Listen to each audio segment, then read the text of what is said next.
Assalamualaikum, selamat datang ke channel Nazir Abdullah. Channel membincangkan berkaitan alam pembonsaian. Pada perkongsian pada kali ini, saya akan kongsikan kepada anda semua salah satu cara mudah kita menyemai ranting pokok bunga kertas. Teman-teman, sebelum saya meneruskan perkongsian saya pada kali ini, silakan anda untuk mengaktifkan tombol notifikasi supaya anda dapat membantu perkembangan channel Nazir Abdullah. Terima kasih. Baiklah teman-teman, langkah pertama yang kita perlu lakukan sebelum kita mengambil daripada bahagian pokok bunga kertas untuk kita jadikan semaian ialah kita hendaklah mematikan pokok tersebut dalam keadaan sehat seperti ini.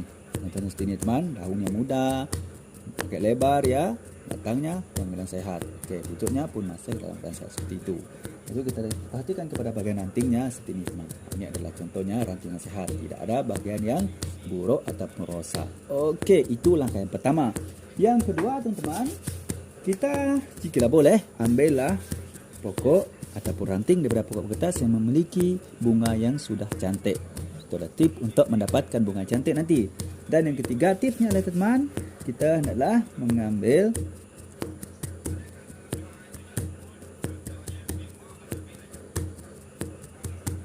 pokok yang berbentuk ala-ala bonsai. Sekiranya kita ingin membuat bonsai. Okey, teman, kita teruskan saja ya.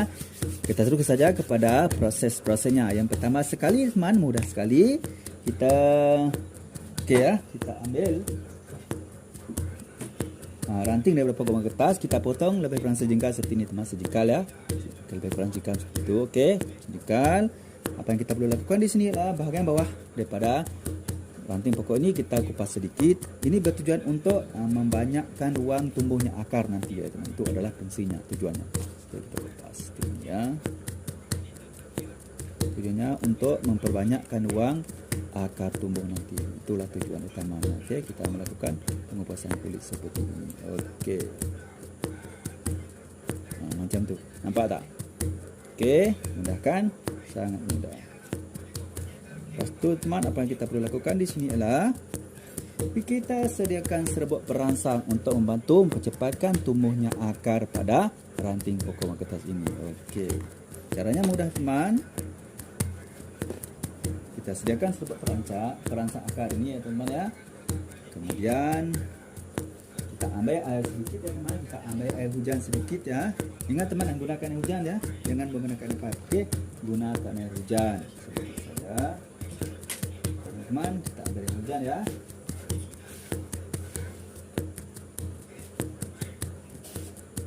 Okey, kita masukkan hujan ke dalam cup plastik ini. Ini adalah cup yang sudah dipakai ya teman. Okey, tentu kita masukkan sedikit air. Kemudian kita masukkan sedikit serbuk perangsang akar ke dalam air ini. Cukup dah. Kemudian teman, kita celupkan ranting pokok bunga tadi ke dalam air ini. Okey, kita biarkan ya tenang seketika. Kita biarkan dulu ya. Kita tepi dulu. Okey, macam tu. Lepas tu teman, apa yang kita perlu lakukan di sini ialah kita sediakan bahan untuk kita melakukan penyemaian nanti. Okey. Kita lakukan bahan untuk kita melakukan penyemaian nanti. Okey. Untuk perkongsian pada ini saya menggunakan bahan buangan terpakai saja. Ini adalah botol ya. Botol air Sprite. Biasalah kita lepas raya ni kan banyak botol kosong jadi daripada dibuang saja, lebih baik kita manfaatkan sebagai tempat kita untuk menyemai pokok bunga kertas. Ini okey, kita potong dulu ya teman. Kita potong lebih kurang macam ini, cukup. Okey, potong besar dulu ya, kata hati-hati potong.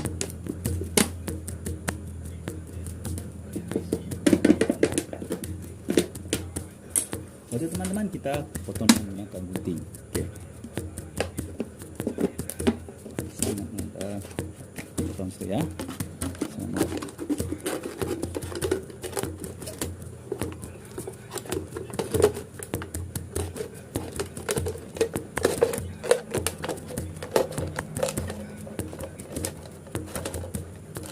Okey, teman.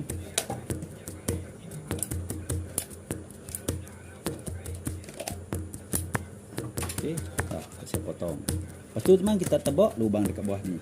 Ini teman. Okey, kita taruh. Ingat ya, mesti buat lubang. Ini adalah untuk membantu mempercepatkan air keluar semasa kita menyiram nanti dan mengelakkan daripada berlakunya air bertakung dalam botol ini. Okey, ini perlukan. Bahan nanti kita semai nanti menjadi busuk. Okey, lepas tu teman, kita sediakan bahan untuk kita menutup lubang tadi ya, teman ya. Okey, kita boleh gunakan perangkat nyamuk seperti ini. Okey, kita potong kecil seperti ini. Lepas tu kita masukkan ke dalam botol ni. Kita masuk dalam ya. Okey, kita letakkan macam tu. Nampak? Tu tujuan dia. Tu teman, kita pergi ke ini sudah selesai ya, sudah selesai. Sekarang kita pergi ke bahagian media tanam. Okey. Untuk media tanam saya, teman-teman ya. Pada perkongsian saya kini saya gunakan pasir kasar. Ini pasir mana pasir kasar? Pasir untuk kita membuat bangunan ya. Itu kita ambil pasir ini satu bahagian. Okey, satu bahagian ya teman-teman ya. Okey, macam tu. Okey. Kita ambil satu bahagian ya.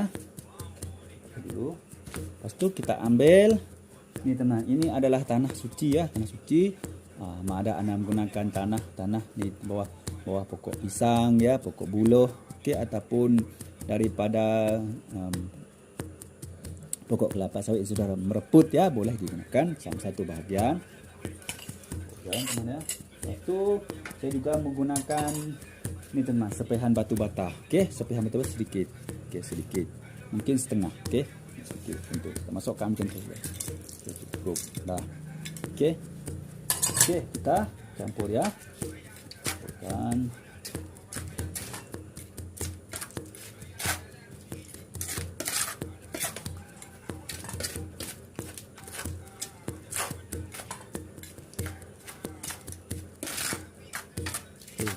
apa yang penting, satu tips yang ingin saya kepada teman-teman di sini ialah teman-teman ya, apabila anda memilih bahan untuk dijadikan sebagai media tanam, terutamanya semasa anda melakukan semaian seperti ini teman, pastikan anda menggunakan bahan-bahan yang bersifat polos ya.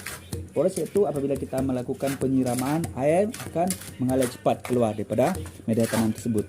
Contohnya seperti pasir kasar ya, pasir kasar, sepihan batu bata. Anda juga boleh menggunakan kokopit ya, ataupun sekam padi. Okey, itu adalah ataupun arang kayu ya teman, ataupun pasir malam boleh juga digunakan ya.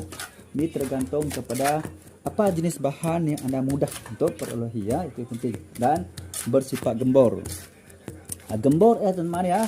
Apa yang penting di sini teman, walaupun media tanam itu anda gunakan dalam masa yang lama, jadi ia tidak akan mengeras. Ia masih lagi dalam keadaan gembor seperti ini, masih dalam keadaan seperti ini, gembor ya. Jadi apabila gembor seperti ini teman, ia akan memberi ruang oksigen atau ruang udara yang banyak di dalam media tanam tersebut, dan ini ada sangat membantu apabila proses akar tumbuh. Jadi akar akan cepat tumbuh apabila terdapat banyak ruang udara di dalam media tanam tersebut. Okey, itu adalah tips berkaitan dengan media tanam yang kita boleh gunakan. Okey, kemudian teman-teman, air ya.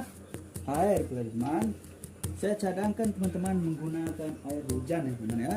Air hujan, gunakan air hujan teman, kerana air hujan teman tidak mempunyai kandungan klorin. Okey, gunakan air hujan ya, kerana di dalam air hujan tidak mempunyai kandungan klorin. Seperti ini teman. Okey, anda gunakan air hujan atau anda gunakan air mineral. Okey, kerana kedua ini sangat, ataupun anda boleh menggunakan air perigi boleh juga ya.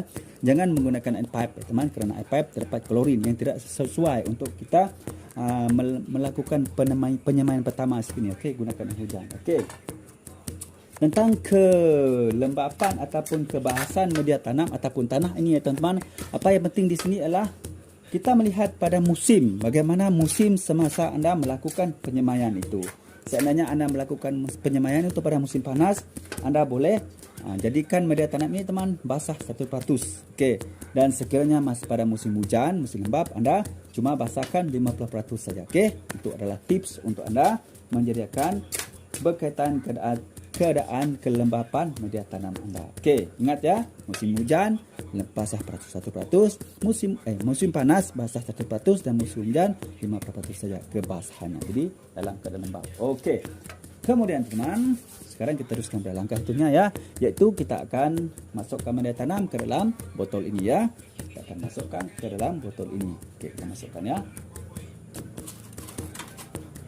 Kita masukkan ya teman ya.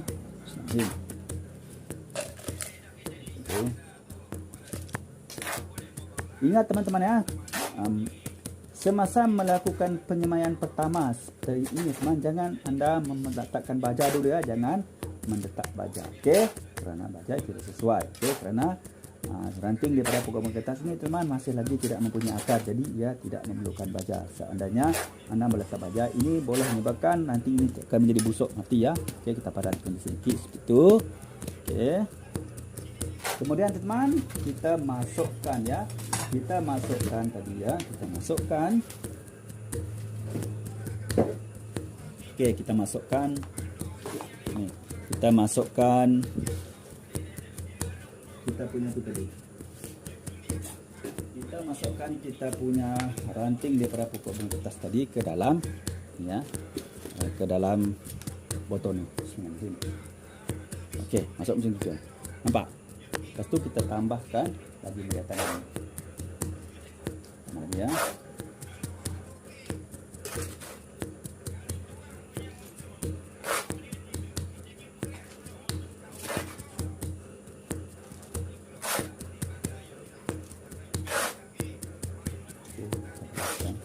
Ingat tentang ketika anda memadatkan ya, jangan jadi cepat padatkan.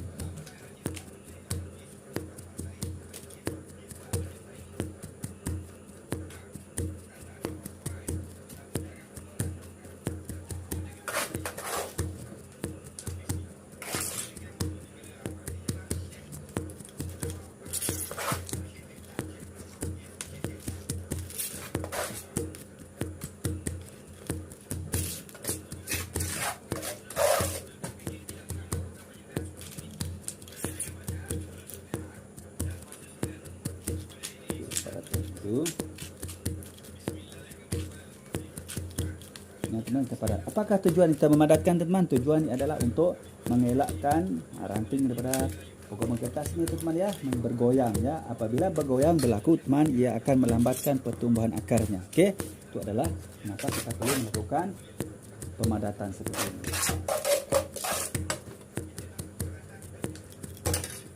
Kita padatkan ya. Jangan terlalu penuh, kita tinggal sedikit ya di atas. Ini adalah tempat untuk kita melakukan penyiraman dan mungkin pembajaan di masa-masa ke depan. Okey, masuk teman.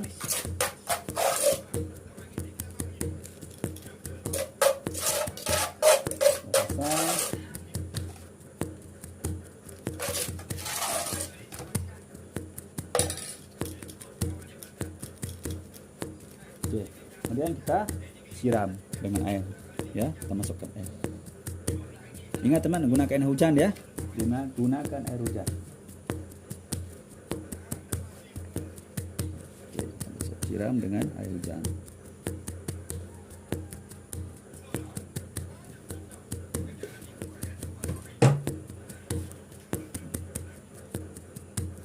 Oke, baiklah teman, apabila kita sudah selesai melakukan penyemaian seperti ini, langkah seterusnya teman ialah kita boleh melakukan pembungkusan. Seperti biasa kita bungkus ya teman ya.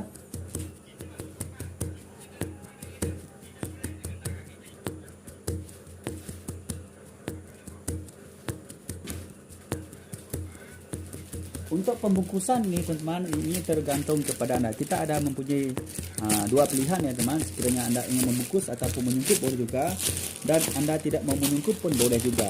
Syaratnya sekiranya anda tidak mau membungkus atau menyungkup teman-teman, pastikan anda menyediakan sebuah rumah steam. Okey, tempatkan di dalam rumah itu nanti.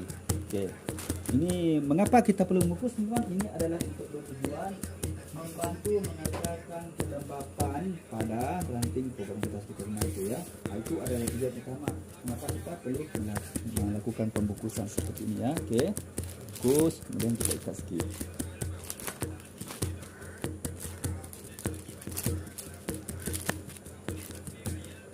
Ikatkan tali. Okey,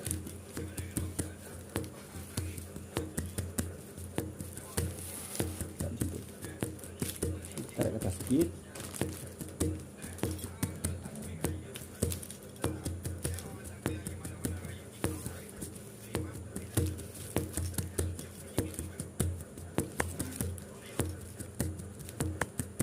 Dekat. Bantu teman-teman ya.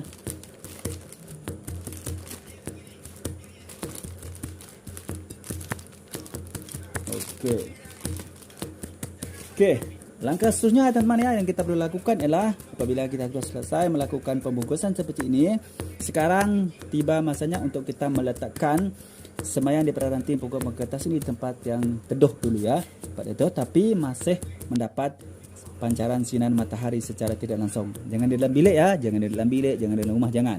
Letakkan di tempat teduh, contohnya seperti di dalam rumah steam, di bawah pokok-pokok ya. Yang penting kawasan teredup dan mendapat sinaran matahari. Okey, selama mana? Selama sampai ranting pokok kertas ini teman tumbuh tunasnya, nanti tumbuh daun ya dan agak subur, barulah kita akan membuka bungkusan ini dan kita akan letak di tempat lapang secara berperingkat-peringkat. Okey, baiklah teman, mari sama-sama kita melihat satu contoh ya teman ya. Contoh yang saya telah lakukan dengan menggunakan cara yang sama, media tanaman sama, hasil yang saya perolehi. Okey teman-teman ya. Lihat ya teman ya, contohnya.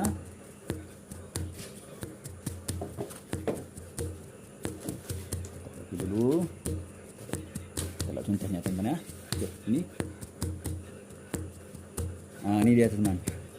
Ini dia. Nampak tak? Contohnya. Ini teman. Ini contohnya. Dengan menggunakan cara yang sama, media tanaman sama. Ini teman, ini juga ranting juga ya. Nampak ni, dah tumbuh akar. Nampak teman. Yang tu adalah akarnya. Yang tu betul-betul tu adalah akarnya ya. Yang tu akarnya tu. Nampak tak? Nah, berakar pun. Nampak akar pun dah tembus ke bawah ni teman. Ini adalah akarnya. Okey. Ini akarnya. Nampak?